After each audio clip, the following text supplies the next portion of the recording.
And the fact that they haven't found them is right outside the...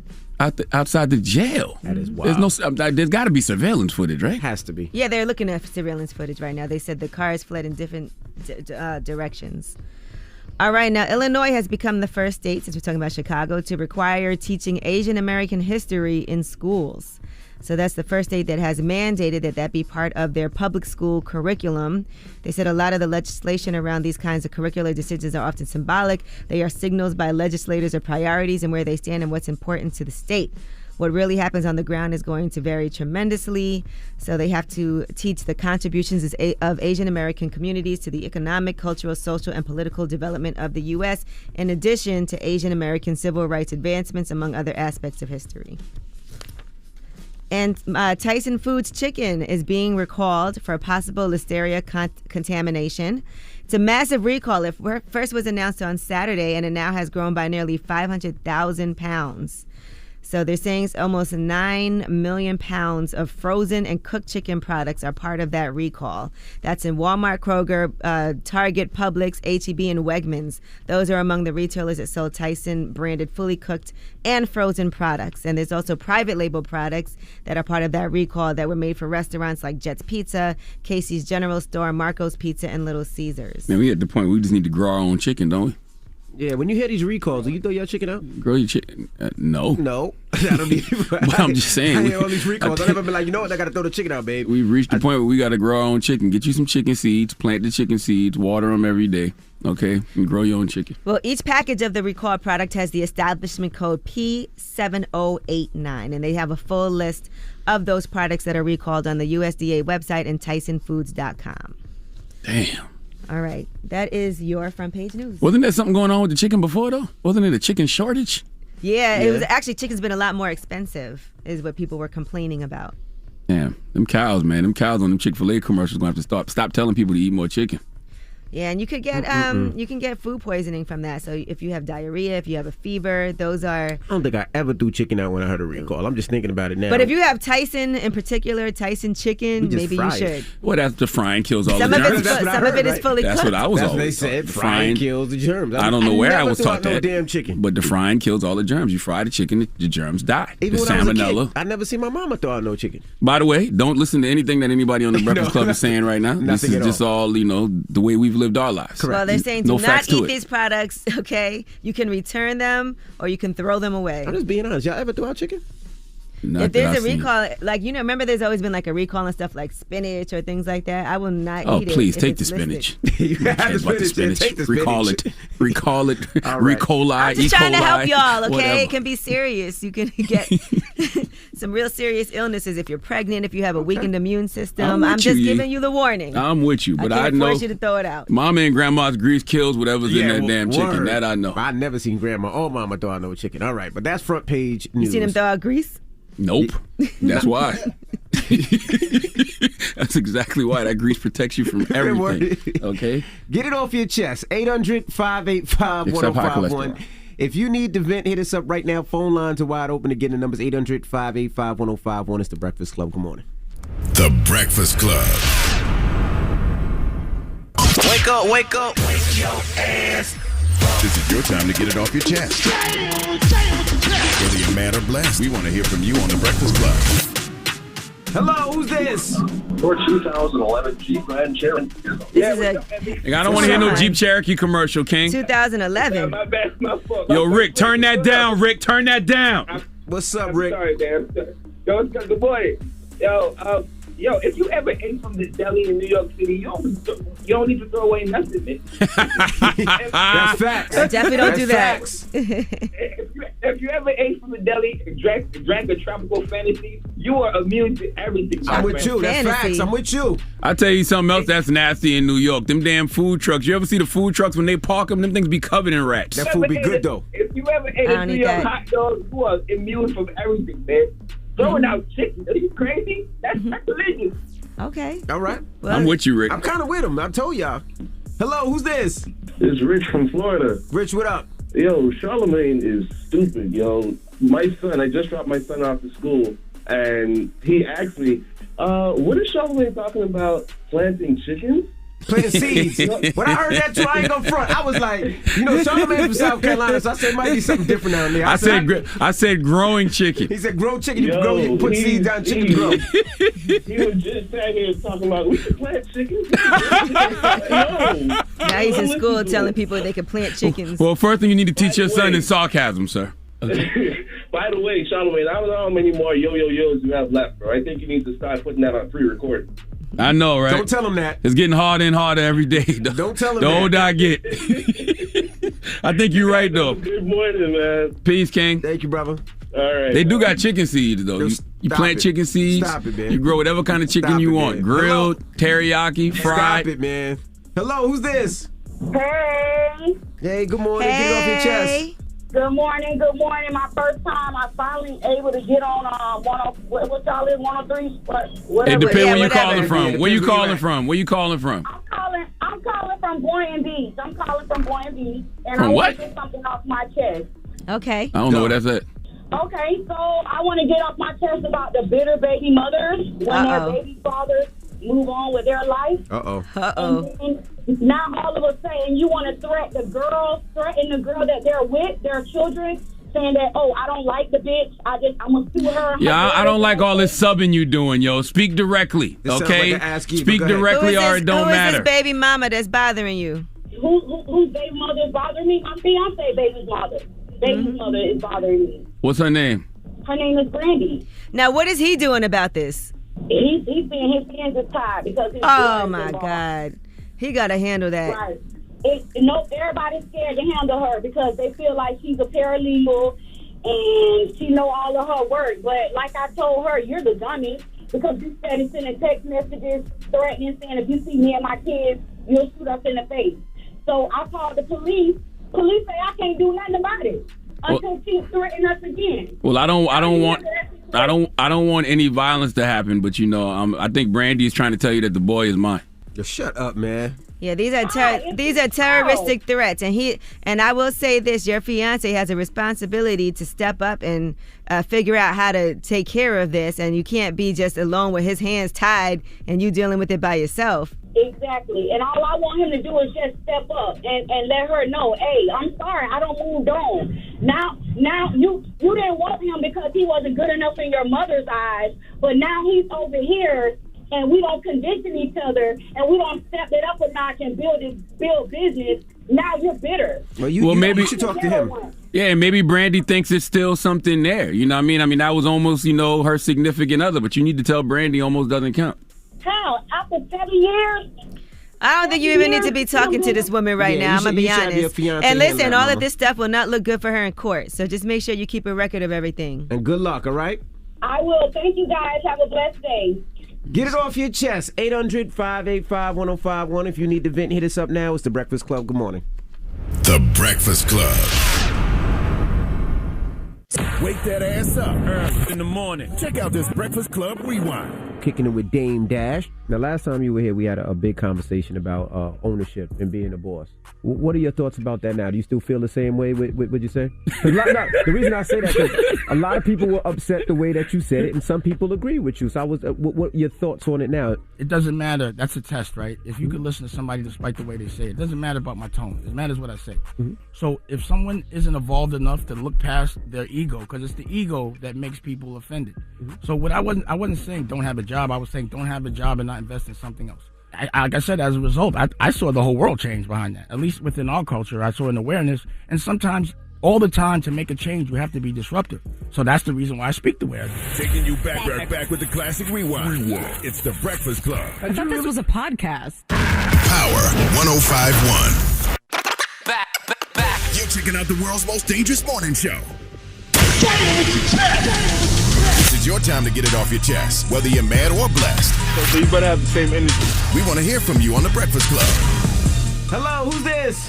Manager Mike. Mike, what's up? Get it off your chest, bro. What's up? Hey, I gotta call y'all, tell y'all, man, my books and 7. I gotta make sure I speak on. I need you to sound a little more excited about it. Go ahead. I think this is as excited as he gets. Start over. He sounds Come on, Manager Mike.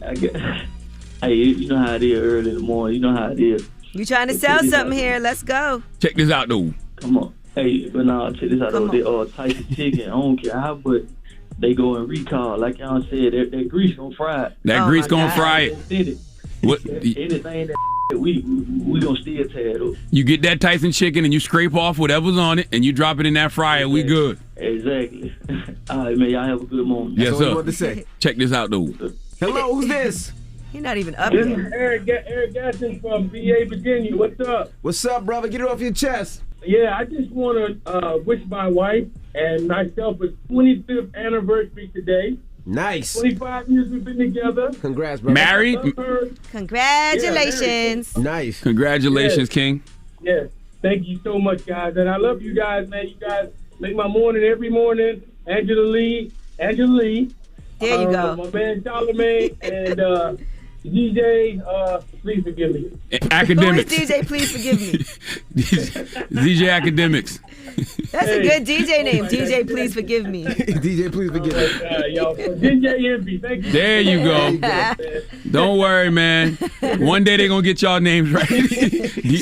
Angela Lee. Charlamagne. I love my wife. Her name is Tammy Bingley Gaston. I'm Eric Gaston. We have 2 sets of twins, 6 boys in all, and I love all my Do you kids. know all their names? Say all your kids' names. You don't know all the kids' names. Say all your Oh kids' my names. God, you got to get ready for this. Go. It's Eric Gaston II. It's Tyleek, Tyzeek, Torian, Tradarius, and Tajor Gaston. Now you say it back, I think Envy. you're missing one. Envy, you say it back. It sounds like you named a bunch of computer programs just now, sir. No, I mean, my wife said I'm going to name them all T's until I get some girls, and the girls never came. So. Oh, damn. Oh, you got all boys? All boys, man. Damn, man. I got 3 girls. It's all good, though. Oh, I feel sorry for you, man. No, I'm blessed. Girls are amazing. Yeah, man. I'm blessed. Though, but girls are I'm gonna be amazing. I'm gonna be well taken care of. It's stressful though, but I get you. Oh yeah. And DJ Envy, if he keeps having kids, he's gonna pass me. Nope, I'm done. Nah, you're not done. You guys are tied. Done. Oh, okay, you're done. Ain't none of y'all on Nick Cannon level. Nope, I'll pass. What Nick got? What Nick got? I think like Nick 7. Nick I dealing got with a 7. solid 7 right now. 7. He had most of them this past year. Well, he got that type of dough. I don't have that like that. Okay. Yeah, Nick trying to form his own black squad. All right. Two of my youngest set of twin boys. One's in the Navy, one's in the Air Force. And I have 2 of my other boys there in college. So. All right, you did that. And my wife graduates college in December. Nice. What school? Man, how old are you, bro? Norfolk State, man. Come on. Norfolk State, 757. That's what it is. She should have went to Hampton, but we still love Norfolk. Shout out to Norfolk. How old are you, bro? Yeah. I know you graduated from Hampton. It's okay. It's all right. How old are you? Oh, I'm 53, man. Oh, okay. That's good age. You young. I'll be 54 July 29th. Congratulations, All right, bro. King. Have a I'm good happy birthday for you, too, man. man. You're living a great life. Oh, man. I love my life. I love you guys. And I appreciate you guys for answering the phone. I thought this day would never come. All right. Well, have a good one, brother. Thank Peace, you for black listening. man. Hey, y'all be good, man. Celebrate life. Love y'all. Lay you back. Get it off your chest. 800-585-1051. We got rumors on the way, Yee? Yes, and let's talk about this new reality dating show, F-Boy Island. All right. We'll get into that next. It's The Breakfast Club. Good morning. The Breakfast Club.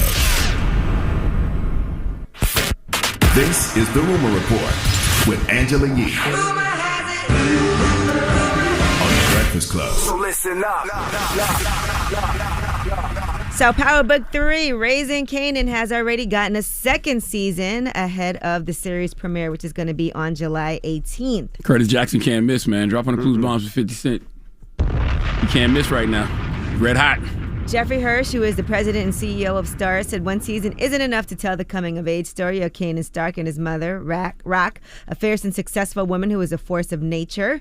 The anticipation globally for more of the Power universe made it clear that the Kanan story needs to continue. 50 gonna have equity in Starz before it's all said and done. But the reason I love what 50 did, he went somewhere where there was nothing. Wasn't popping. You know what I mean? It made it pop. Starz didn't have really much, going on culturally. Correct. And now 50 set up shop over there, and he can't lose. Salute to 50. And he has a lot of releases on the book, so he got a lot more coming on this year and next year. All right. Joey Badass is in it, by the way. And London Brown, Omar Epps, Malcolm Mays, Quincy Brown. Hey, man, I'm invested in the Power universe.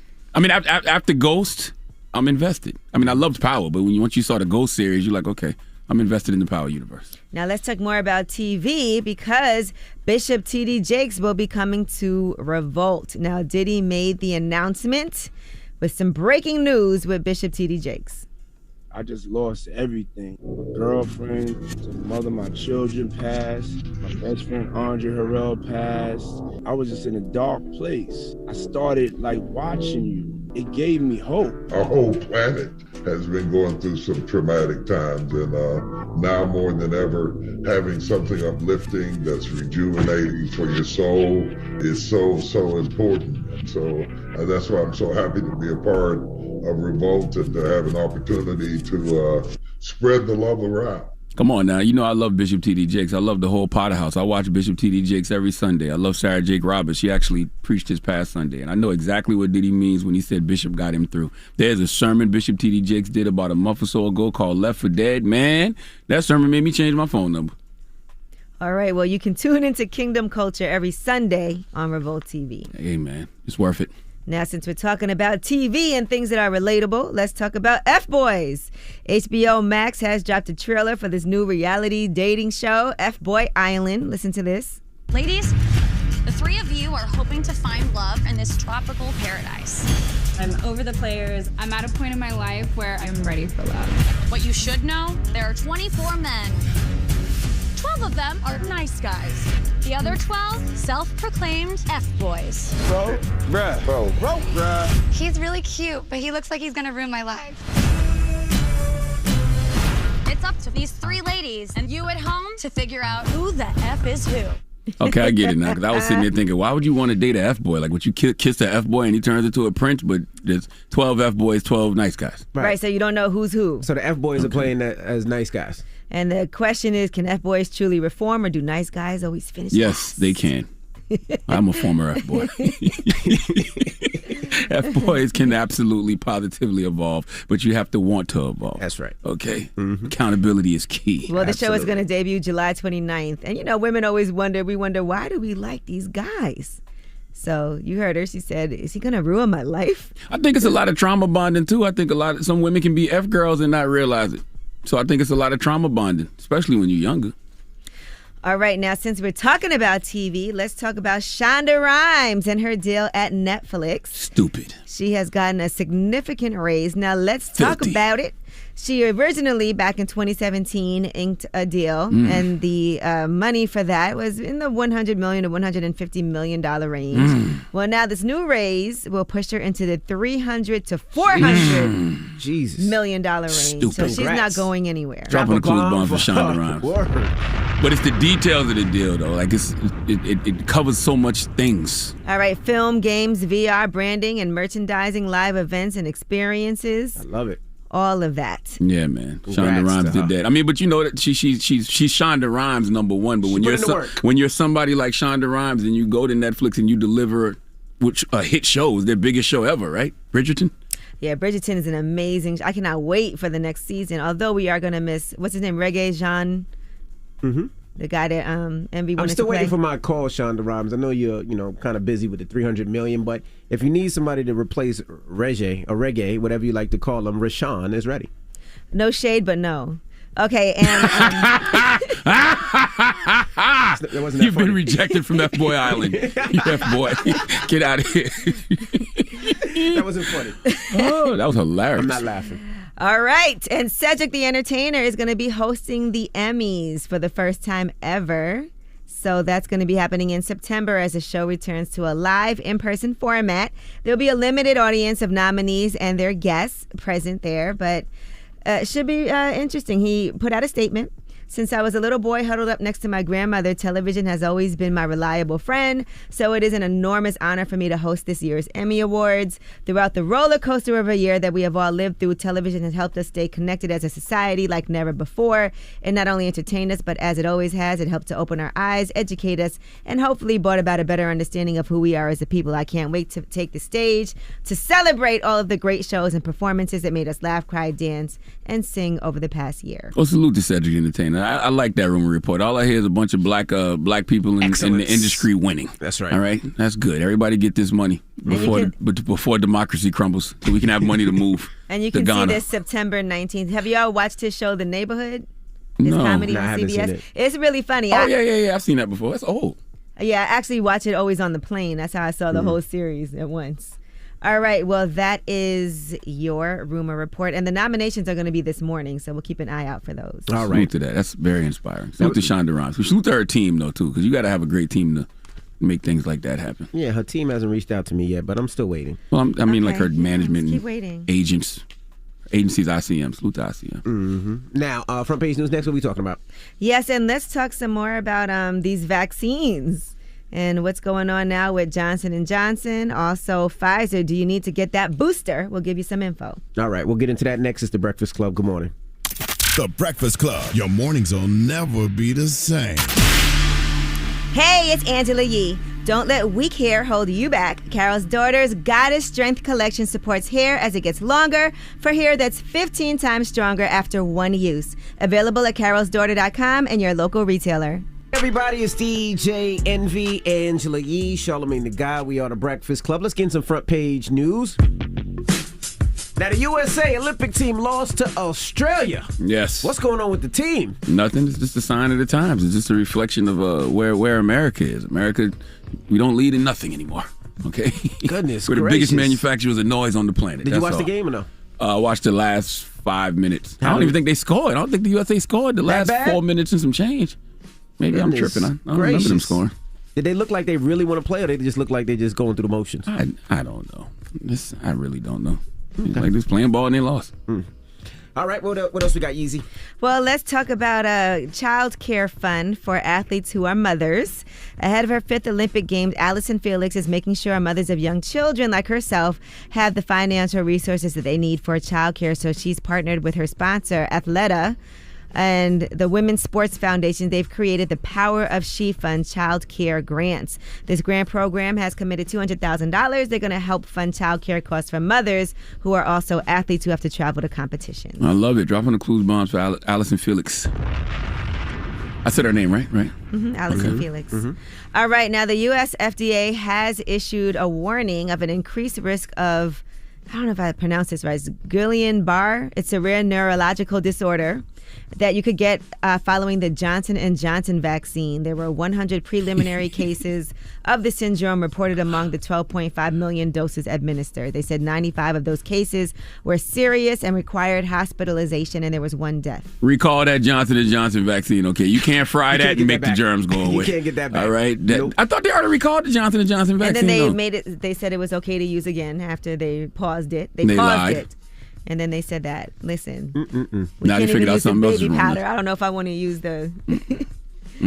But all right, and let's talk about Pfizer also. You know, you guys were discussing yesterday about whether or not you'll need that booster shot. And I know we had Dr. Fauci. You guys played that audio just as a recap. Here it is again. Right now, given the data and the information we have, we do not need to give people a third shot, a boost, superimposed upon the 2 doses you get with the mRNA and the 1 dose you get with J&J. But that doesn't mean we stop there. There are studies being done now, ongoing as we speak, about looking at the feasibility about if and when we should be boosting people. So this isn't something that we say, no, we don't need a boost right now. The story's ended forever.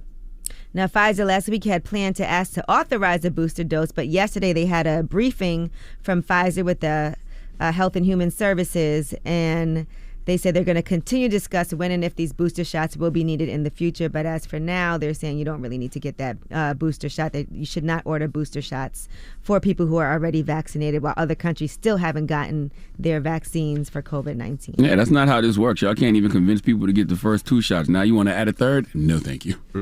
And by the way, I just want to talk about this story that came out yesterday. Coffee consumption has been linked to a lower risk of COVID-19 infection. And I do have a coffee company called Coffee Uplifts People. So we can do coffee instead of the vaccine?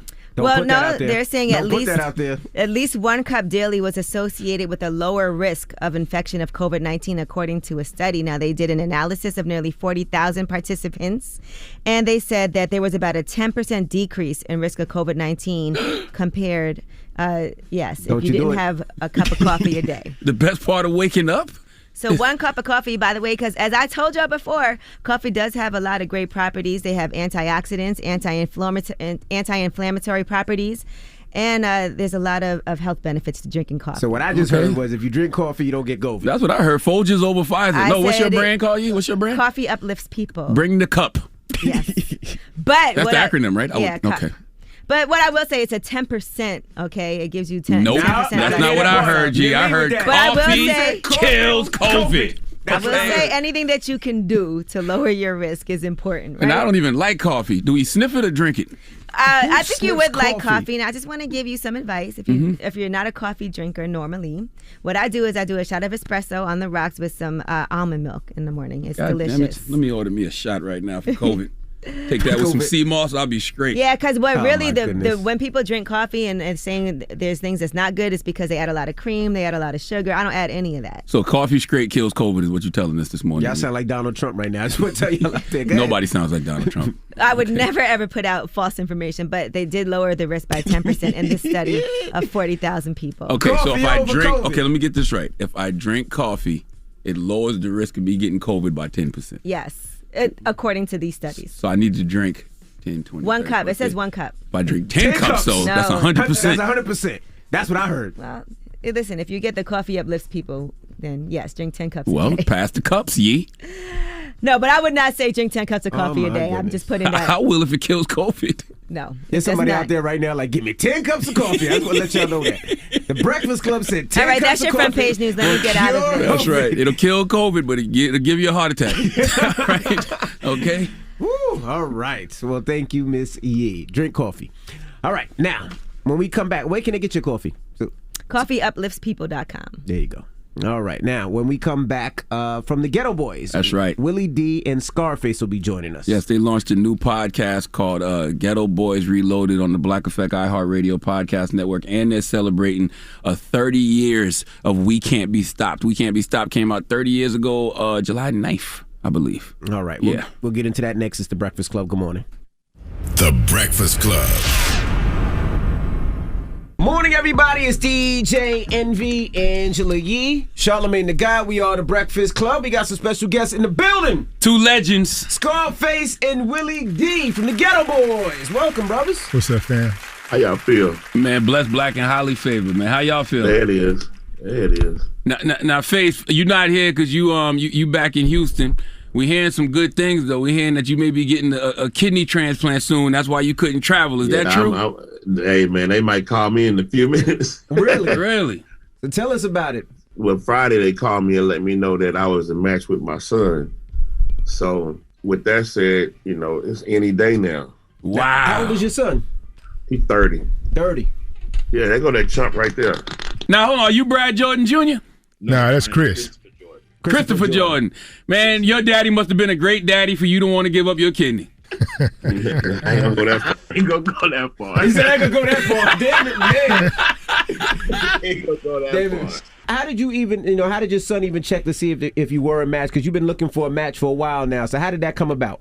I'm gonna let him tell the whole story, man. You gotta give him the headphones. You gotta give him the headphones too, Face. Well, so he really just came out and he asked. I mean, he didn't even ask me. I just told him, like, when everything was going down, I was saying, hey, man, you don't even have to go through all of that. If I'm a match, I'm gonna do it. Simple as that. Damn, that's very honorable of you, young man. I appreciate it. Did Willie D try to see if he was a match? No. Say, man. No. Hey, look. It wouldn't have made a lot of sense for me to try to see if I was a match, because I don't like that guy like that. You know what I mean? So he got plenty of people who do like him more than I like him. They were lined up around the corner. They was hitting me all up. Hey, man, tell Scarface I got something for him. Calling me all from out of the country, man. Different parts for real. Wow. Different parts of the real. DMing me. It's beautiful, man. It's a testament to his contribution, man, because people really wanted to support him. I mean, they was coming out of the woodwork. Absolutely. Man. So Willie tries to play that tough guy role, but every time I go to the hospital, guess who the first person there to visit? Willie D. Willie D. Super tough guy. With flowers and everything. Now, he don't have flowers, but look, let me tell you this one. So I had the COVID like hella bad, right? And you had to walk into my room with a spacesuit on. Guess who came in my room with a spacesuit on? How does the process work now, though? Because he's a match, so why are we taking it so long? Can't they just say, all right, let's go in and do it? So what happens now? Man, they need that $260,000. Oh my goodness. Damn, for the surgery. Hell yeah. So they checking financials or whatever, and we're gonna work it out, man. But man, thank God I got a cool ass son like Chris, man. Man, can you get in here with me, dog? Chris, like, man, I'm giving you a kidney, man. What I gotta do? What else I gotta do? What do you want? Hey. What more do you want from me?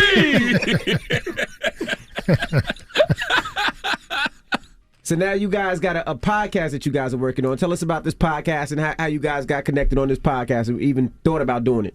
Man, listen, I had to put my foot down because, Willie don't agree with shit I say. Nothing. This guy is incorrigible. Come on, man. Incorrigible. Wait. Incorrigible. What does incorrigible mean? Difficult, right? Yeah. I mean, just think about who you are, man, and be honest. So just say I'm hard to work with, Will. Yeah, I mean, you're hard to work with, man. Is he for real? He's very hard to work with. Since the beginning? Here's the thing. That is a lie, Willie. Here's the thing about Brad. Brad just likes challenges. If things are going too smoothly, he got to call. Man, you ain't cool. You ain't fly. You ain't hard. You think that dope? Face, man. No, he just like to shake it up, man. But he called me and he was like, man, you want to do this Ghetto Boys podcast? And he was like, yeah. No. I mean, I was at first, it's always first and foremost how we gonna do it and what is that gonna look like? And he was like, man, let's get Charlamagne on the phone. I was like, okay. And when you expressed how excited you was about it, I was like, okay, it's not just in our head, because we got a lot of respect for you in this media world. And so, hey, it was a wrap after that, man. Because we know me and Brad, we click, man. We got that chemistry, man. It's like, it don't matter if we don't work together for 5 years. When we come back together, man, it's magic. So what are you guys talking about? Are y'all talking topical? Is it growing up in the industry? Is it a little bit of everything? What are you guys going to be discussing during this podcast? It's more of conversations. Willie got a sex trafficker, prostitute rehabilitator on there. He got a sex therapist on there. We got... Who's the prostitute rehabilitator? You talking about Tony Rivera? No, Kathy Griffin. Kathy Griffin. Kathy, not that Kathy Griffin. Oh, we got our own Kathy Griffin in Houston. Bruh, she's so fired. I think that her interview, when it's finally done, I think she's gonna shake up the internet for real. She is the Harriet Tubman of hoes. Explain. Damn, she saved. hey! This is what she said. I'm not. Oh, that's her word. Okay. I'm about to say, geez. That's what she said. She was. She said, "I am the Harriet Tubman of hoes." And what she does is she saved women from the streets. Okay. If you're out there living that life and you want to get out, she can help you. So listen, have y'all always had this relationship since the beginning? You and Willie and even Bill? Man, we never liked each other. I can attest to that. Because I was listening to the first podcast with Jay Prince, and Willie, you didn't even want to be in the group. I didn't. I didn't either. Because what I thought would happen happened. Mm-hmm. Groups. What happened, Willie? Every Willie, single group that ever existed, you have a bunch of drama, and I don't like doing stuff where I can't run the distance. Like, if I'm gonna do it, I'm gonna do it for real, and I'm gonna be loyal to it. That is so not true. That is a lie. When you in these groups, Willie left the group, man. Willie, you left the group first. Yeah, I'm still in Ghetto Boys. I never left. Let me explain why I left the group first, though. The reason why I left the group is because I had fulfilled my contractual obligations as a group member. Mm-hmm. When Jay asked me to be in the group, it was never supposed to be long term. It was supposed to be a temporary thing. Mm-hmm. It was like, okay, man, help me do it. It was like, Jay was like, help me do this. Help me do this. Shut your ass up for a minute, man. God damn. So Jay was asking me. He always interrupts me, man. That's another thing. He has to work on that. Willie. He has to work on just being a little bit more courteous, you know. Mm-hmm. I mean, I know he's trying to get a kidney and thing, but I think that's more important than that kidney. Yeah, he has to work, on his people skills, Back in the day, how many times did y'all fight? Never. Never. Me and Brad never. No, we never fought. We don't even never argue, man. Nah. That's my dog. Bill tried you. Yeah. For life. He said, but Bill tried. That's my dog, man. For real. So Jay was like, do this for me, man, and boom. So I was like, okay, I'm gonna do that. And so I did it. And once I did it, I was like, okay, I'm finna go do my solo thing. And that's how that went. What's your story, Mr. Jordan? I think that Willie just got too big for the group, man. Like Willie was bigger than the Ghetto Boys. I appreciate him because he did make me go solo. Had Willie not left the group, we would have never heard no solo albums from me. Really? I don't know about that, man. I was that content in the group. Willie, stop, man. I don't know about that. Oh, stop, man. We never had this conversation, but I don't know about that. I think that once you got hot, I think your ass was gonna bounce no matter what. Because let me tell you something about his solo album. I didn't even know he was doing a solo album until it was time to take the picture. Really? What do you mean? Oh, man. Let's talk about that. Let's talk about that. Willie, man, hold up, man. He was doing, look, we in the group. We doing shows. We doing videos. We doing all kinds of stuff together, right? Mm-hmm. I didn't even know that he was doing a solo album until it was time to take the album cover picture. So, Face, is that what would happen? You just... I don't recall. That's the story. I'm sticking to it. All right, we got more with Willie D and Scarface from the Ghetto Boys. When we come back, don't move. It's the Breakfast Club. Good morning. Morning, everybody. It's DJ Envy, Angela Yee, Charlamagne the Guy. We are the Breakfast Club. We're still kicking it with Willie D and Scarface from Ghetto Boys. Now, would you guys do verses? Is that something that you guys would be doing? I won't. Willie will. No, I won't. Man, have you heard my catalog, man? Yes, sir. Yes. One of the best ever. With me? I'm sure there's somebody out there that will try to. Don't nobody want to with me. There's nobody even in your lane, Face. I mean, Period. Yeah, that would be tough. Like, I can't even think of too many artists in your lane. It's a reason Brad Jordan is on damn near everybody's top 5 from north to the south to the west. There's not too many people gonna name a top 5 that don't put Scarface in there. Who about you, Willie? Hey man. Want with Will? Hey, listen. Here's the thing for me. Like, when the verses first started, I liked it. It was like it brought us together. Now it just seemed like it's just a bunch of shit. It's a shit show, and I like those guys that do it. But I'm just saying, I think it's gotten out of control, and I don't feel the camaraderie like I did when it first came out. I don't feel the love like I did when it first came out. Like, listening to those first battles, when you listen to Babyface and Teddy Riley, even with the technical difficulties and stuff, it was just love. You felt it, and then it went from that to a dark place. It depends though. Like Isley Brothers, Earth, Wind and Fire was really cool. Like that was love. Isley Brothers and Earth, Wind and Fire was great, right? Until Steve Harvey it up. What Steve Harvey do? All that goddamn talking, bro. That's how he it up. Yeah, all that damn talking. Willie don't care for Steve though. All that going down memory lane. If I'm gonna listen to verses and I'm gonna hear some people reminisce and tell stories, I want to hear it from the artists who made the music. Just tell the truth, Willie. You don't care for Mr. Harvey. I'm just saying, bro. I'm just saying. But UGK. Born in that would be great for the city. That's love. It's love. It's no battle. I love UGK, but it's only 20. Ghetto Boys is a difficult matchup. 20. It's just 20. I don't like that one. Maybe Ghetto Boys versus NWA. That'd be a good celebration. You know what? Speaking of NWA, I like Cube's take. Hey, that's my favorite group, dude. Cube was saying that if he was to do a versus, he would rather do a versus with, like, say for instance, if he did something with Public Enemy. Chuck D played his favorite Cube songs, and Cube played, his favorite Public Enemy songs. That's dope to me. I do one with Cube on solo. Okay. I do one with Cube solo. Cube and Face. I'll play all my favorite Cube, and he'll play all his favorite Face. Yeah, I do that. Cube and Face. Cube and Face feel like it makes some sense. Yeah, that makes sense. Because both of y'all are socially conscious, yet street. That could make some sense. Mm-hmm. Yeah, I do one with Cube. I wanted to ask y'all, since we're talking about NWA and Ghetto Boys, what are y'all thoughts on what they call cancel culture, especially in hip hop? Because y'all know as much as I do, hip hop was a wild place back in the day. Mm-hmm. The thing about that, man, is that the same people who are a part of the cancel culture are the same people who are part of the don't judge culture. They're the same ones. Mm-hmm. The thing about these people, or many of these people, they're like dogs. Like, if a dog see that you're afraid of him, he'll come after you. But if that dog tense up and start growling at you and you growl back and you tense up like, what? And pick up a stick and bust him across his damn head, he gonna take off running. Mm-hmm. And that's how you got to do these fools, man. You can't be afraid of these people. All of us have sinned and fallen short of the glory of God. Ain't none of us perfect. We all got to pass. You know what I'm saying? Everybody in jail is not a criminal. Everybody in church ain't a saint. And everybody in your face ain't your friend. So all these people out here, man, with all of this, like going back, digging up 1,000 years ago, people change. People evolve. Now, if you're the same person that you were, years later or whatever, that's different.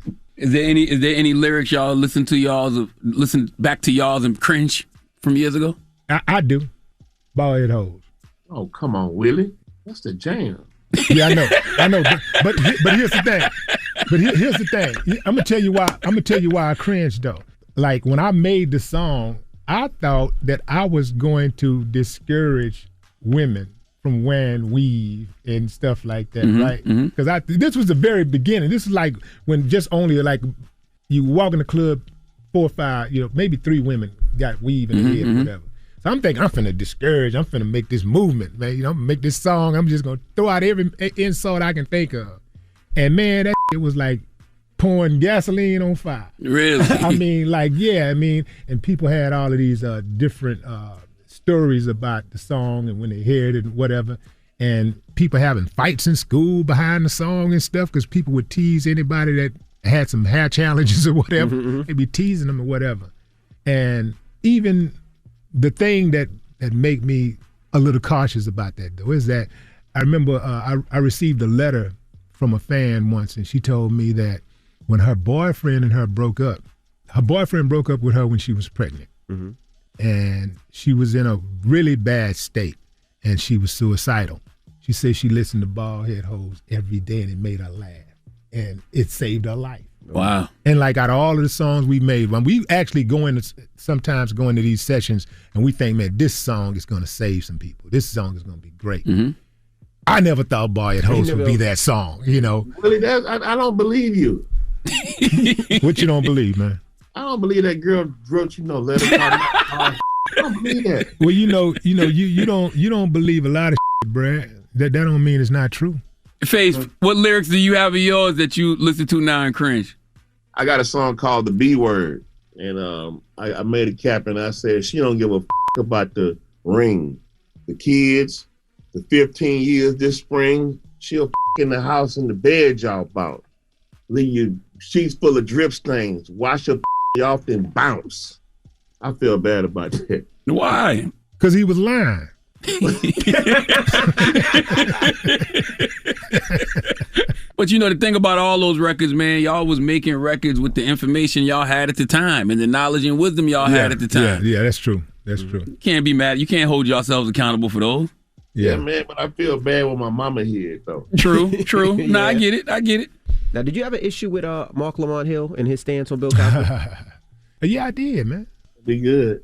But the thing about it is that we had a conversation about that. He was respectful enough to say, hey, man, let's have a conversation about that. And we talked about it, and we agreed basically to disagree.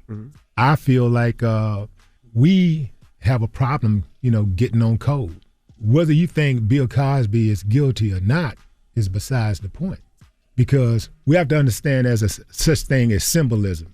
Okay. And so Bill Cosby, if you look past, whatever that he was accused of doing or whatever, the symbolism is that he represents a black man that was illegally incarcerated. That was illegally incarcerated. What makes it illegal?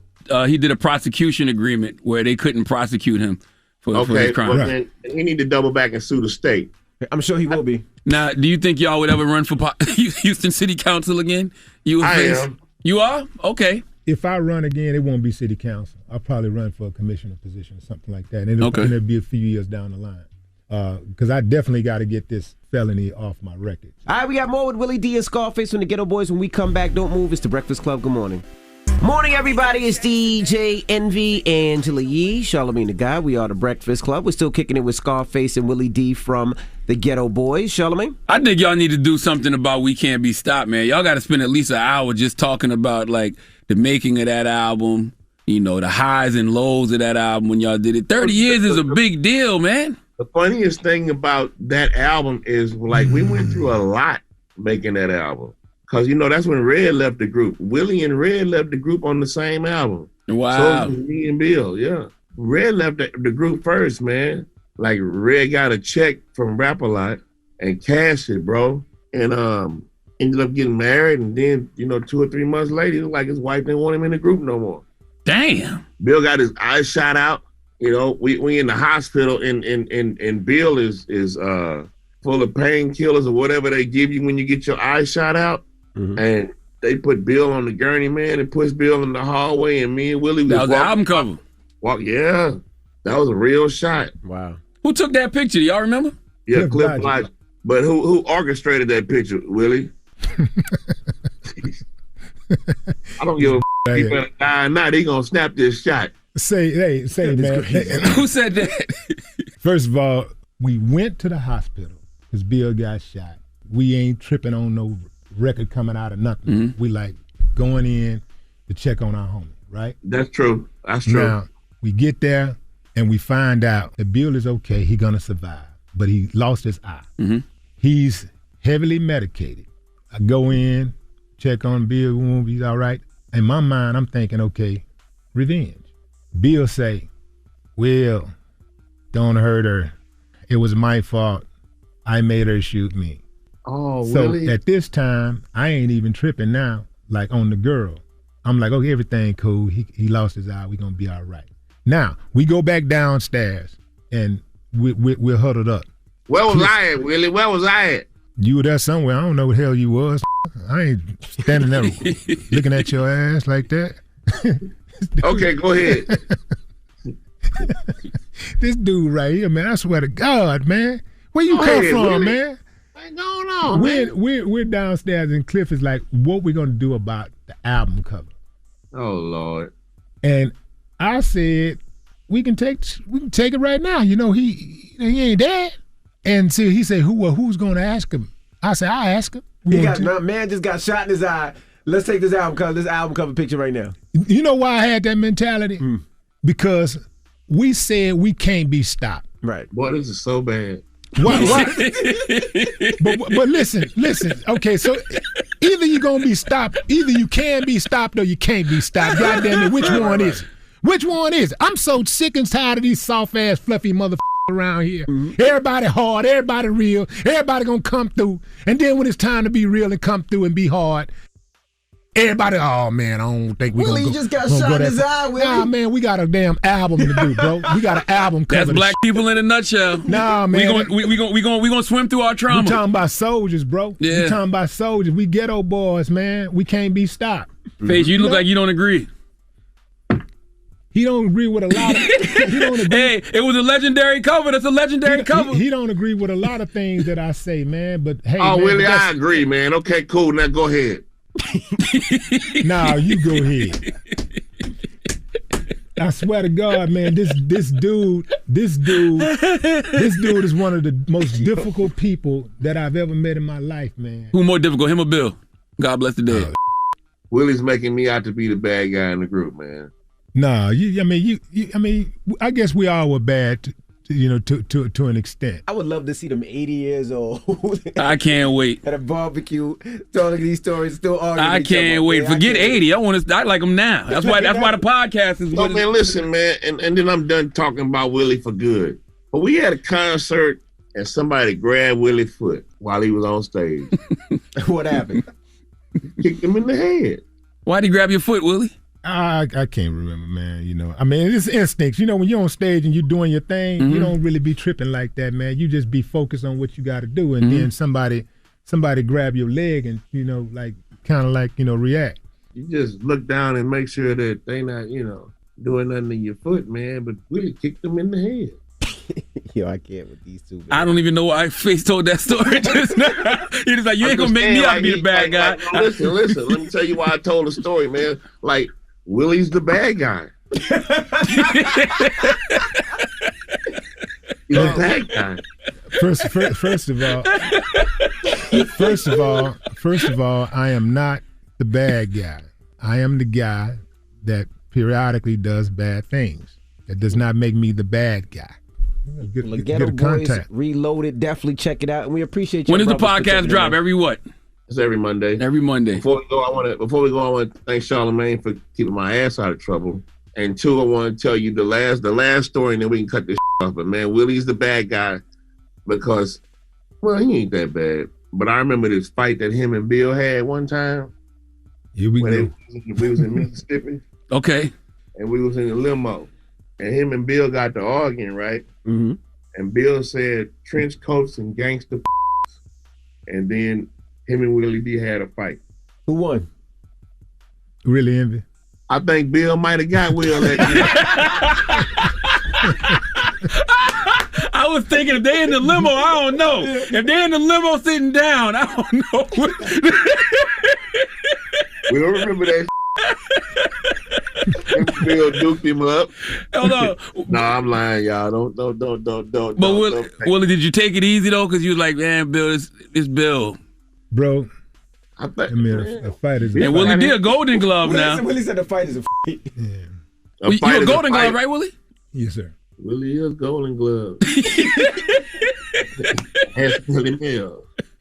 Anyway, I appreciate y'all having Hey, me. Face, be easy, man. I hope you get your surgery soon. Salute to your son. That's a very honorable young man right there, man. You raised him right.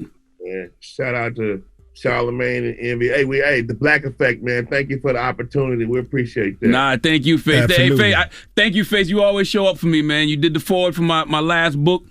Now we in business doing the podcast together. Willie, thank you. Absolutely. You know, because it's a privilege and honor to be partners with y'all, man. Yeah, shout out to our producer, A-King, also, man. A-King, what's up, brother? A-King putting in that work.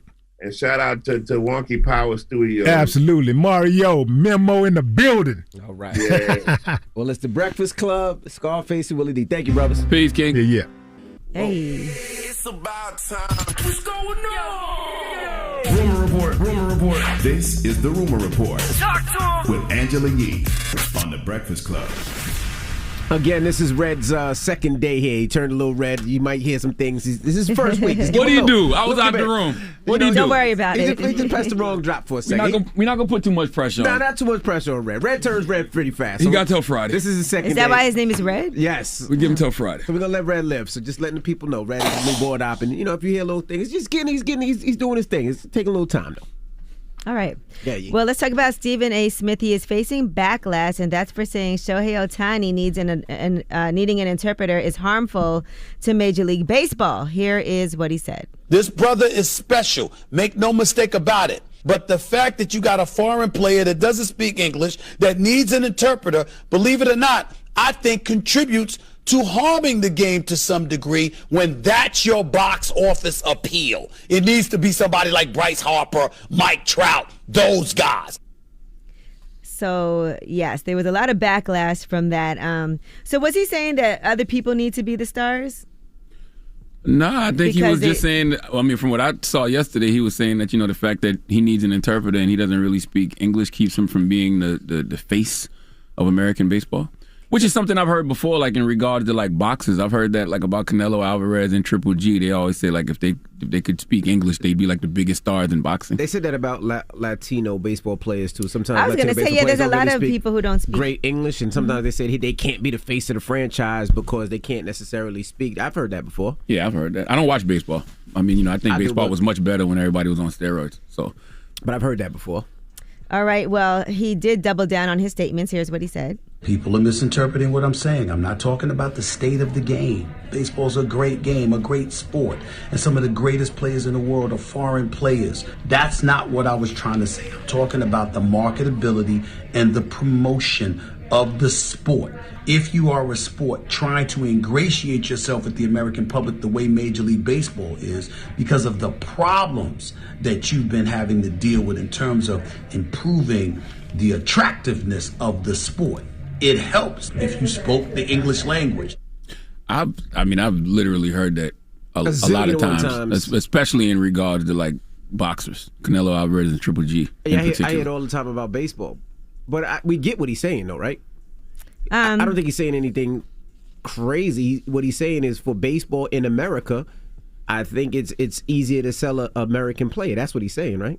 Well, he's not saying shun all international players. He didn't say that. Right. Well, he did put out an apology after he doubled down. He said, "Let me apologize right now. As I'm watching things unfold, let me say that I never intended to offend any community, particularly the Asian community, and especially Shohei Ohtani himself. As an African American keenly aware of the damage stereotyping has done to many in this country, it should have elevated my sensitivities even more. Based on my words, I failed in that regard, and it's on me and me alone. Ohtani is one of the brightest stars in all of sports. He is making a difference as it pertains to inclusiveness and leadership.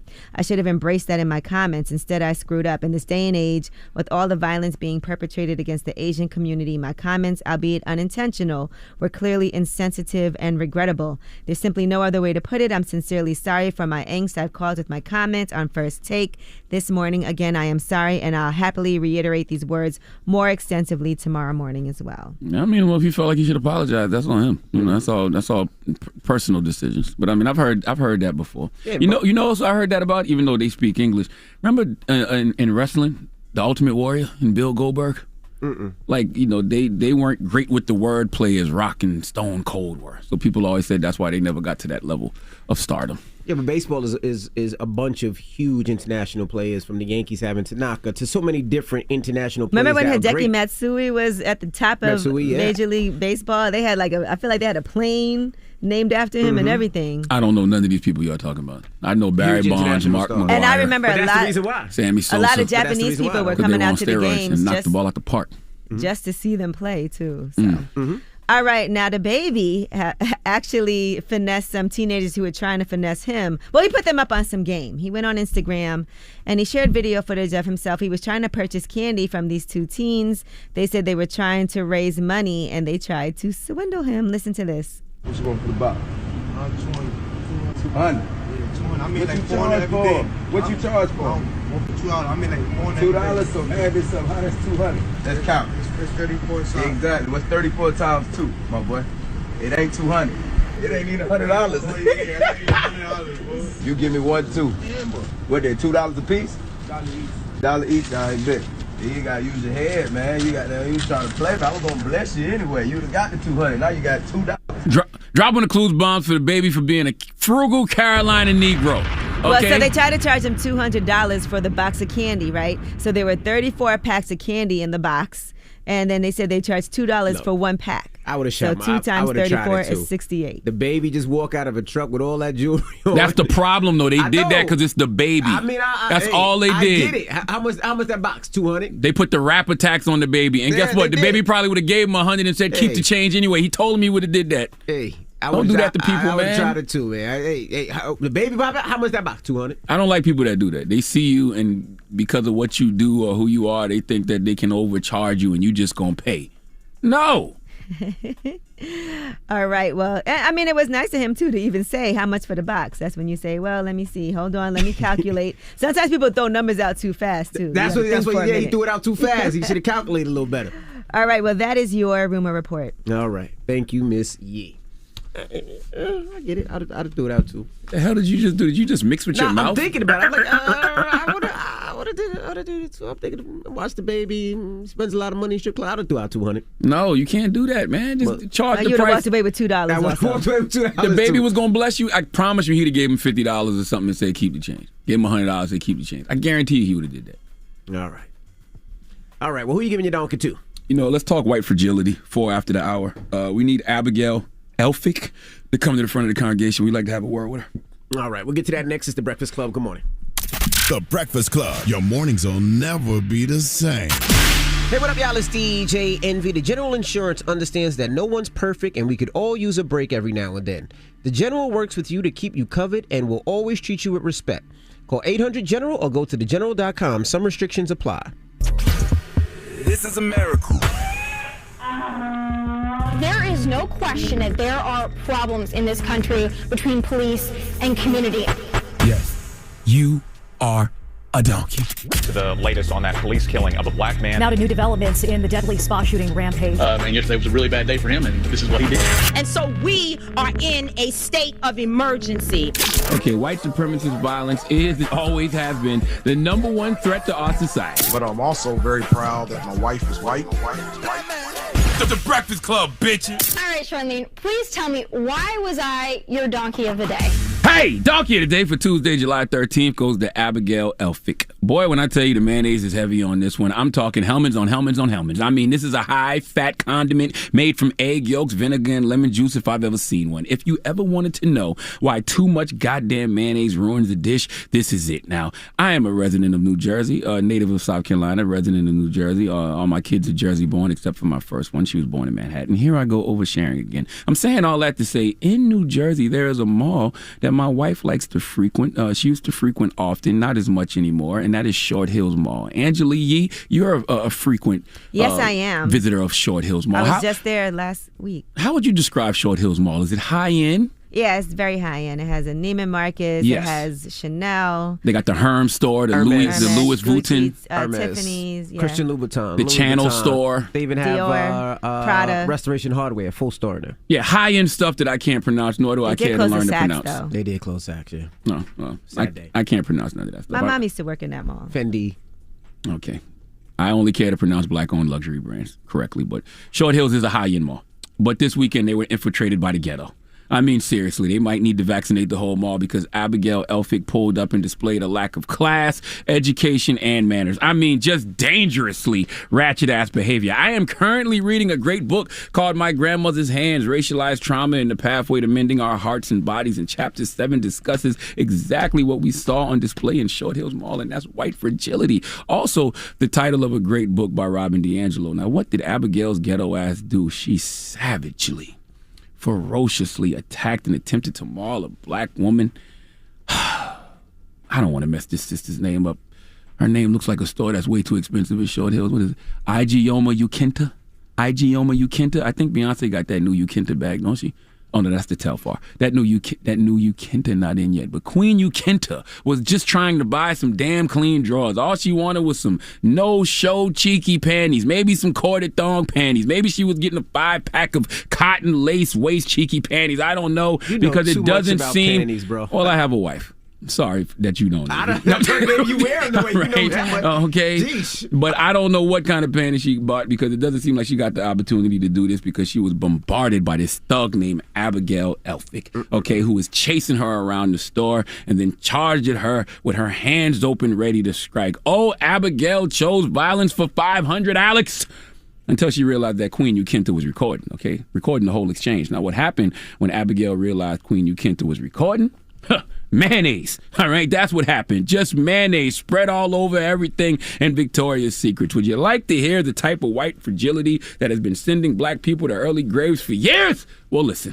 Oh, God, no. Excuse. Now you are. Oh, my God. Do you see this? I never thought nothing like this would happen to me. She just tried to run and hit me. And now she. Did you see her? They all saw her. Karen had a breakdown. She tried to hit me. Ask your workers. She tried to hit me. I didn't try to hit you. Please don't record me. I just came to get my free panty. You know how you get the coupon in the mail? Yes. No, why don't she walk away from me? We're not doing this. She's recording me. Tell her to stop. You keep lying saying I'm threatening you, so I'm recording to protect myself. Get her. What? You cut. Yeah, look at this. Get away from me! Oh, y'all better get this lady! Get the girl! Get the girl! Look at this. White people. I'm so mad when that coupon expires and I didn't get my free panties from Victoria's Secret. Yeah, she was wilding to say, excuse me, can you find me these panties, please? I love it. Love it! The audio does it no justice. You really have to go watch this video to watch how whiteness works. Didn't D. Ray McKesson used to say something like that? Watch whiteness work. This lady's in ghetto man is white fragility on full display. If you want to know why some people push back on the concept of believe all women, look no further than Abigail Elphick. Okay, those are the same white tears that caused Emmett Till to be murdered. All right, because of Carolyn Bryant, who lied about Emmett Till sexually harassing her in a grocery store. Oh, we talk about Black Wall Street being burned to the ground, but do you know why? It all started after an elevator encounter between a 17-year-old white woman named Sarah Page and a 19-year-old black man named Dick Rowland. It was alleged that Rowland had assaulted Page in the elevator, which he denied, but it didn't matter. Okay, news of a black man's alleged assault of a white woman spread like wildfire throughout the white community of Tulsa. They formed a racial mob and burned Black Wall Street down. Abigail Elphick knew exactly what she was doing and why she was doing it. because in America, whiteness means fragility. Okay? White people, listen. Only you can prevent forest fires. Okay, I don't believe white people are inherently racist, but I do believe this American system is inherently racist. And when you are a white person who does things like this, then you know that this, and you know that this system is inherently racist, then you are weaponizing your whiteness against me. Therefore, you are racist too. Now, how do we fix this? I don't know. Okay, I really don't. What about when she laid on the floor like she was dead? I was like, why is she laying on the floor? Because that's how whiteness works. She was weaponizing her whiteness, her white fragility against, this dangerous black skin that this sister possessed. Well, it's crazy that nobody was doing anything. Nothing. She was in there for like 10 minutes going off, and nobody did anything. Nobody intervened. Security didn't escort the woman out. I don't know how we fix this. I don't know, but My Grandmother's Hands, the book that I referenced earlier, has some answers. What should we do in regards to white fragility? Well, I have a piece of the audio version, courtesy of Audible. It's a couple minutes long, but I want to teach my white brothers and sisters this morning, how do we solve white fragility? I don't know, but listen. For centuries, Americans have lived with a strange contradictory myth. Black bodies are incredibly strong and frightening and can handle anything short of total destruction, while white bodies are weak and vulnerable, especially to black bodies. So it's the job of black bodies to care for white bodies, soothe them, and protect them, particularly from other black bodies. This myth has been reinforced by a secondary fantasy. Because white bodies are so vulnerable to black ones, when a black body is not subservient to a white one, it must be destroyed. And because black bodies are nearly invulnerable, that destruction must be swift and ruthless. A common form of white fragility involves a strong and immediate defensive response whenever a white body is challenged on the subject of race and equality, or whenever the topic of race emerges. This has inspired a contorted form of white self-talk. We white people are incapable of soothing ourselves and feeling safe in the presence of black bodies. We are not just physically vulnerable. We are also emotionally helpless when we are around black bodies. White fragility is a reflexive, protective response. A way for the white body to avoid experiencing the pain of its historical trauma inflicted by other white bodies. Many white Americans need to be confronted firmly and compassionately on their white fragility. Much of that fragility is a trauma-driven, lizard-brain defensiveness that quickly fights, flees from, or freezes out all such caring confrontation. There is only one way through this stalemate. White Americans must accept, explore, and mend their centuries-old trauma around oppression and victimization. Whiteness does not equal fragility. That's a dodge created by white fragility itself. It's a way for white Americans to avoid the responsibility of soothing themselves, metabolizing their own historical and secondary trauma, accepting and moving through clean pain, and growing up. Growing the hell up. Please let Kathy Griffin give Abigail Elphick the biggest hee-haw. Please give this giant jar of mayo the biggest hee-haw.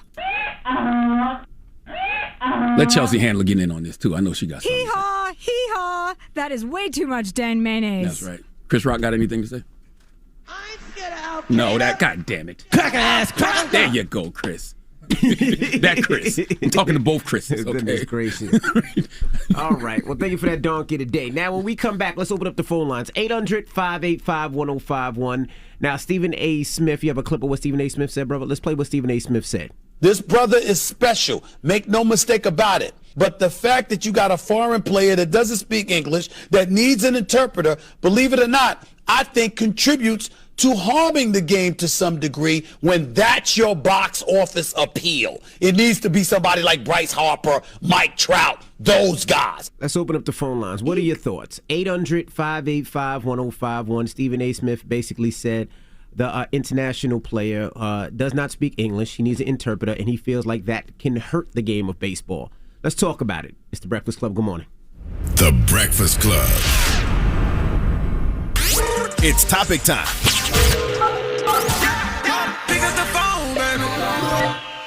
Call 800-585-1051 to join into the discussion with The Breakfast Club. Talk about it. Morning, everybody. It's DJ Envy, Angela Yee, Charlamagne the Guy. We are the Breakfast Club. Now, if you just joined us, we're talking about Stephen A. Smith. He was trending yesterday after some comments he made. Let's hear what he said.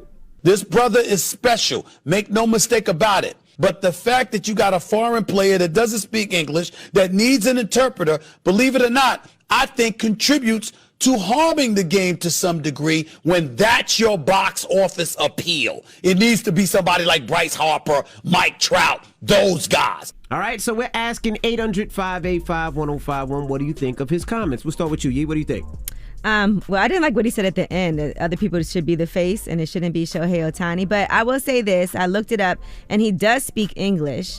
There's a speech that he gave in front of a live audience in English just a couple of years ago. And then I was looking at another thing, Ichiro Suzuki, and he actually explained why he uses a translator back in 2011. He said that we have to connect to our fans through the media, and when you talk about that, it's got to come from your heart. And when it comes from your heart, it has to be absolutely consistent. There's a big risk you take without an interpreter, because as professional baseball players, we are here to perform baseball, not to learn a language.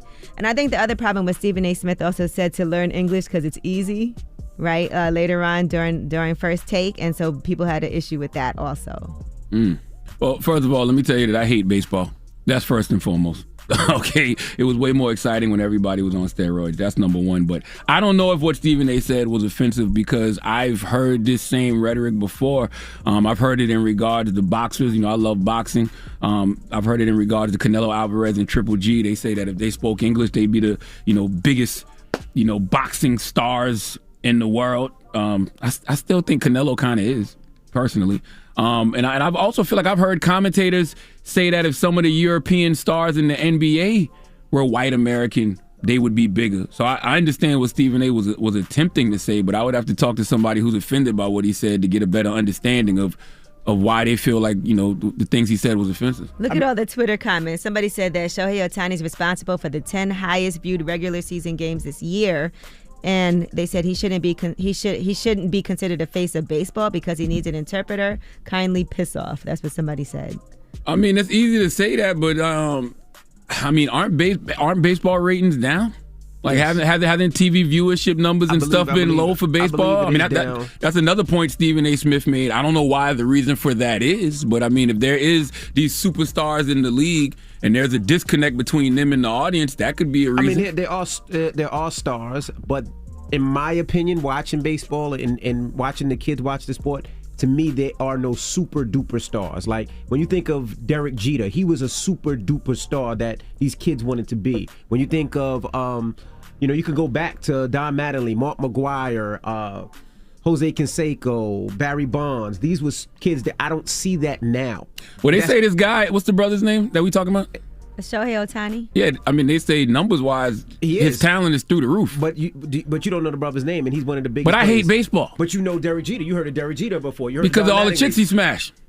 You heard of Don Mattingly. You heard Never heard of Don Mattingly. He's the whole Soul Train. Yo, shut up. You're a liar. He's the whole Soul You Train. heard of Barry Bonds. Jose Canseco, of course I heard Barry Bonds. Because of the stinkers. Alex Rodriguez. Yeah, because the chicks he with. I don't watch baseball. But you heard of those names. But he's not the person to be Exactly. asking about I'm old Major school. League Baseball. I'm He David just told Justice you and 10 Ron times he doesn't watch baseball. But why? David used to date Holly Berry. Ron was short like me, and I'm from South Carolina. I used to watch the Braves all the time. Oakland Athletics. Okay, see, he used to steal a lot of bases. You liked it because he did a little shaky shaking on his butt. I thought the Oakland Athletics jerseys was dope. I hate you, man. I did. So I used to watch the A's sometime when they was on. Jose Canseco, Ricky Henderson. Who else used to be on the A's? Forget it. Let's go to the phone line. King Griffey Jr., right? No. Who he played for? This? Oh, the Seahawks. No, the Maguire. The Mariners, man. There you go. Seattle. I hate him. Hey, what's up, bro? Yo, man, hey, man, I do want to say, well, first of all, shout out to Dr. Charlotte, South Carolina State. We in this, man. Hey, we out here. You see me. I got my South Carolina State mask on today. Go ahead, bro. But yeah, man, on the Stephen A. thing, baseball is the whitest sport, and it has the oldest fans. And all he was saying is somebody who needs an interpreter may not be marketable to the oldest, whitest fans in America. Oh, that's a good point. No, that's a good point. You know, it's so funny. I learned that on ESPN yesterday. The baseball is like 100+ years old or something like that. Mm-hmm. I didn't know that. Yeah, and the average age of their fan is 57. Yeah, and he baseball, they'll throw a 95-mile-per-hour fastball at your head if you look at a home run too long. They got like stupid unwritten rules and stuff. And then like y'all in New York, I heard you say Hideki Matsui. He was big, but he was never bigger than Derek Jeter. But that's my point. I'm saying like a lot of these players are big because they are super duper stars and they are pitched to be that way. Like Derek Jeter was the face of baseball, you know? I don't know. People are acting like Shohei Ohtani is one of the faces of baseball now, no? But he's back because of his talent, not because right. Shouldn't it be? Okay. I get what you're saying. All right. So you don't see nothing wrong with what Stephen A. Smith said? I mean, it's just the way he said it. He wasn't saying that you can't be a big superstar and be Japanese. He's just saying the majority of the sport, which is the white people, might not gravitate towards because you need an interpreter. Because that's how white people. But you know, he speaks English. He does, but he majority uses an interpreter. Ichiro can speak English too, but majority of the time he uses an interpreter because you know it was for his fan base, and he wanted to show Japanese people that you know it's okay to speak your language, which is cool. But the white people who mostly fund the sport might not rock with it. English is a hard language. I think English is the hardest language to learn too because we don't have no rules. Like they always say that it's not consistent. Okay, thank you, man. That's a great point. Hello, who's this? This is Andrew. Andrew, what's up, man? What did you think of what Stephen A. Smith said? Man, I think it's a bad take. I get where he's coming from. An international player not speaking English in America, that can be difficult, but you got to support those players. He's a star. He's a superstar. There's not a player like him right now, and it's just a bad take overall. Okay.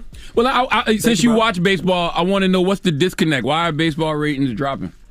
Man, I mean, baseball fans, I think, honestly, I'm a white American. I think it's white America. I think a lot of them don't support players like that, but I think when you have an undeniable star like that, it's hard to deny that. But I think that's what Stephen A. Smith was saying. You know what I mean? But do you have a Derek Jeter jersey? I actually think... I do not. I got a Joey Votto one. I'm from Ohio. Mm-hmm. Okay. Maybe that's what Stephen A. messed up because he was beating around the bush. What he wanted to say was white fans aren't going to support the Asian and Latino players. International players. But you know, they said that ratings went up during the pandemic for Major League Baseball. And they said there was a change in Nielsen, and that also contributed to it looking like the numbers are down. Right. I did hear Stephen A. say that yesterday, too. He was talking about how baseball has an older demo and they're not bringing in anybody younger. 800-585-1051. We're talking about these comments that Stephen A. Smith said. Let's play them right fast. This brother is special. Make no mistake about it. But the fact that you got a foreign player that doesn't speak English, that needs an interpreter, believe it or not, I think contributes to harming the game to some degree when that's your box office appeal. It needs to be somebody like Bryce Harper, Mike Trout, those guys. What are your thoughts? Call us up now. It's the Breakfast Club.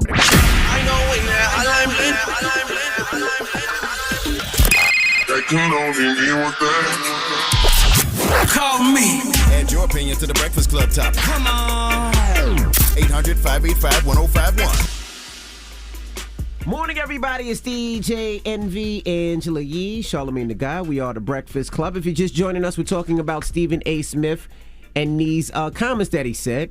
This brother is special. Make no mistake about it. But the fact that you got a foreign player that doesn't speak English, that needs an interpreter, believe it or not, I think contributes to harming the game to some degree when that's your box office appeal. It needs to be somebody like Bryce Harper, Mike Trout, those guys. So we're just taking your call and seeing what your thoughts are. Hello, who's this? Hello? Yeah, man, it's Corey from Brooklyn. Corey, good morning. We're talking about Stephen A. Smith. What were your thoughts on what he said? I mean, I know he could say some pretty outlandish things, but I agree with him. I mean, if you're thinking about trying to market a baseball player in like a commercial or something, and he can't speak English, that's gonna sound crazy. Like, I know what he's talking about. I think he can speak English, by the way, but I think when you're trying to answer like off the cuff questions, you don't want to say the wrong thing and you want to make sure you're speaking from your heart, so it's better for them to have an interpreter. But I also seen a lot of international players that can't speak English do commercials, and the commercials are still fire though. Yeah, because you can do a commercial because it's already like you know what you have to say. Yeah, but when you practicing lines and stuff, I just feel like it'll sound better from an English-speaking player, like what he was saying. What? Yeah, I mean, your wordplay matters. I mean, look at somebody like Conor McGregor. He gets his ass kicked all the time, but he can talk crazy. You know what I'm saying? But I will also say this, and this is just being honest, right? When you're playing a sport, a lot of the times you look at players that are from your background that are like you, right? That's the reason why, as a kid, I rooted for Mike Tyson, and I rooted for Floyd Mayweather. They are from my area, not my area, but they're black. So I root for all black people. First of all, you're Dominican. You should be the biggest baseball fan in this room. All I know is, but they're right. Winfield and Ricky Henderson because they were black. That's why didn't you root for none of your Dominican brothers? I'm not Dominican. But the truth is, if anybody's really great and amazing at a sport, I'm just telling you what I rooted for as a kid. Not true, Yee. You're right. I mean, it should be that way, Yee, but it's not that way. That's what it sadly. was. Because that, like I said yesterday, I was talking about Conor McGregor. I said it used to be a time where the talent used to make you a draw. Correct. That sadly doesn't make you a draw anymore. Not in this era. It's sad, but it is what it is. Hello, who's this? Hi, it's Angela from Brooklyn. Hey, that's what I'm talking about. Two of us. Good morning. Shout out to the Mets, Pete Alonso, home run derby. Okay. What's your comment? So my comment is the face of baseball has changed over the years, where it was predominantly white and Hispanic. Now there are more races getting involved. Hell, the Mets have a pitcher, Marcus Stroman, who is do-rag when he pitches. So would Stephen A. have something to say about that? Okay. Yeah. I mean, like and I she's said a baseball before, fan. as a kid, I rooted for people that look like me that I felt came from the place that I came from. That's who I always rooted for. So you should be rooting for baseball even more now. I'm being serious because Dominicans are dominating the sport. As a kid, you never seen black pitchers. So when you seen a black pitcher, all the black people rooted for the black pitcher. I thought you was a catcher. But I thought y'all was just saying baseball was a white sport and mostly white people watch it. It's mostly a white sport. So when you see a black player, everybody in the black people root for that black player. A lot of Japanese people are rooting for these Japanese players too. There's nothing wrong with that. Angela, I think you and a couple other callers really made me understand the problem here. Stephen A. Smith should have just said what it was. All these old white bigots who love baseball won't support Asian and Latino players, the international players. But he is still responsible for the 10 most watched games of the season, so somebody's watching. Don't get it twisted. He gets busy. He's they a superstar. are watching him. But ratings are down in Major League Baseball, though. Even though those might have been the most watched games, ratings are down. But I really do. I agree with a lot of the callers. A lot of baseball fans are racist. You know what I mean? And making baseball great again is making baseball white again. And I will That's say what this, they want. What I learned about being in America, when you travel to other countries and everybody speaks different languages, we don't do that here. We act like everybody just got to learn English all the time. Yeah. Well, as you can see on this Breakfast Club, our English ain't the best to pay either. No bueno. See? Who? You! Who English ain't good? Say shrimp. He said who Shrimp. English ain't I'm from good. South Carolina. I'm speaking my native tongue. That's not no native tongue. Shrimp straight strong. See? Okay. Like I said, Angela, you have a good morning. Thank you. I'm out of here. Not you. Angela on the phone. All right. We got rumors on the way? Yes, and we are going to talk about Drake Bell from Drake and Josh. He got 2-year probation for child endangerment charges. And we actually have the audio from their Zoom court session. All right. We'll get into that next. It's the Breakfast Club. Good morning. The Breakfast Club. I love when I learn something from this show, man. What you learn? We was talking about Stephen A. Smith and his comments about the baseball player last hour. I really learned a lot. Baseball is the oldest sport in America, and, like most old systems in America, it's inherently racist. And some fans of baseball are old bigots who won't support foreign players. Mm-hmm. And making baseball great again is making baseball white again. So I understand why people were offended. Yeah. Yep. All right, I get it. And that's why Stephen A. Smith did apologize. And by the way, I don't know if that's the main reason why people were offended, but that's what I learned. That's what you got from talking to listeners this morning. All right, well, let's get to the rumors. Let's go. It's time. She's spilling the tea. This is the Rumor Report with Angela Yee on the Breakfast Club. Well, August 27th is the 25th anniversary of Outkast's ATLiens album. Are y'all excited for that? Come on, man. That's Outkast. God's in the game. Drop on the clues bombs for Andre 3000 and Big Boy, damn it. And they are celebrating 25 years with a limited edition anniversary bundle. That includes a 4 LP 12-inch vinyl, a glow-in-the-dark 45 from Get On Down Tweets coming August 27th, and you can pre-order that now. So, is there a group who did it better than Outkast, a hip-hop group? Meaning that, not just musically, but even the way that, I guess they kind of exited on their own terms. At least 3 Stacks did, right? He left on a high note. Yeah, 3 Sacks did. Yeah. I can't. I mean, is there a group that did it better? Outkast has never given us a whack album. Not even a subpar album. What about Lauryn Hill exited on a high note? Well, I mean, I said groups. I don't know. Well, she was in the Fugees, yeah. But they broke up. That's how they did it. But they broke up, though. Yeah. Yeah, I don't know. I have to think about that one. All right, and Pop Smoke's second album title has been announced, and it's coming out July 16th. It's called Faith, by the way. So let's make sure we get ready for that. That's on Friday. That's Friday. Right? That's Friday. Yeah, Is 50 EP in that one? I thought he was at one time, then I didn't hear his name anymore.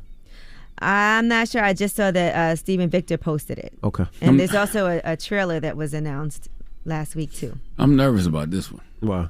Because you know how posthumous albums are. And this is his second. What am I saying it right? Posthumous. I wanted to say hummus, but I know that wasn't posthumous was not the word. But go ahead. What is the word? I didn't know the word either. That's why I just let you go. Well, posthumous. You know what I mean? You know how these albums usually are. Right. And he already put out one. Does he have enough material for?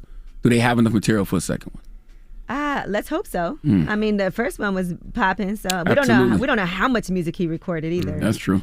All right, and Mattel has released a Naomi Osaka Barbie doll, and it's already sold out, by the way. I really wanted to get that one, too. So she posted, I first teamed up with Barbie in 2019, and today we're introducing the Barbie role model, Naomi Osaka doll. I hope every child is reminded that they can be and do anything. Yeah, I would have loved to get that doll, too, for my kids. All right, now let's talk about Drake Bell from Drake and Josh. He was given 2 years of probation and a suspended 1-year jail sentence in the courtroom yesterday in Cleveland. It was actually a Zoom courtroom appearance, and the victim has actually testified. So this is how people know what went down, because Put a lot of people quarters in your meter. I know I gotta do my meter, but this is how people know what went down. It was she gave her whole statement on how they met each other and how he was calculating and preyed on her and sexually abused her. She said he is a monster and a danger to children. Here she is. My aunt took me to the Odeon Concert Club to watch him perform. That night, the defendant took me backstage to be alone with him. He started kissing me, and the night ended in him having me perform oral sex on him twice. I idolized and looked up to him, and he took that and broke it in the most sickening way possible. He is the epitome of evil. I deserved better than to be used for his sick desires and for my suffering to be used for his amusement. Jared Drake Bell is a pedophile, and that is his legacy. Now, he also spoke during this plea deal. Here's what he said. Your Honor, I just want to say today that I accept this plea because my conduct was wrong. I'm sorry that the victim was harmed in any way, but that was obviously not my intention. I have taken this matter very, very seriously. And again, I just want to apologize to her and anyone else who may have been affected by my actions. All right, so like I said, he was given 2 years of probation and a suspended 1-year jail sentence in that courtroom. You can watch the whole thing. It's available online. Now, his lawyer, Ian Friedman, said in a statement that his guilty plea and sentence reflect conduct for which he did accept responsibility, but that the victim's allegations that went beyond that which all parties agreed not only lack supporting evidence, but are contradicted by the facts learned through extensive investigation. As the court made clear, this plea was never about sexual misconduct or sexual relations with any person, let alone a minor. So that's that case. All right, I'm Angela Yee, and that is your Rumor Report. All right, thank you, Miss Yee. Now, Revolt, we'll see you tomorrow. Everybody else, let's get to the mix. It's The Breakfast Club. Good morning. The Breakfast Club. Your mornings will never be the same. If summer is inspiring you to be a little bit healthier, Audible is a great help. Check it out for guided meditations, motivating podcasts, and audiobooks on fitness and nutrition. Get your first audiobook free when you sign up for a 30-day trial at audible.com/breakfast club. Morning, everybody. It's DJ Envy, Angela Yee, Charlamagne the Guy. We are The Breakfast Club. Now we got to shout to Willie D and Scarface from the Ghetto Mob. Boy, don't ever disrespect them like that. Boys the Ghetto Boys, us. bro. Okay. I meant Ghetto Boys. Sorry I wasn't there for that one. Face Mo. Houston, you hear this guy?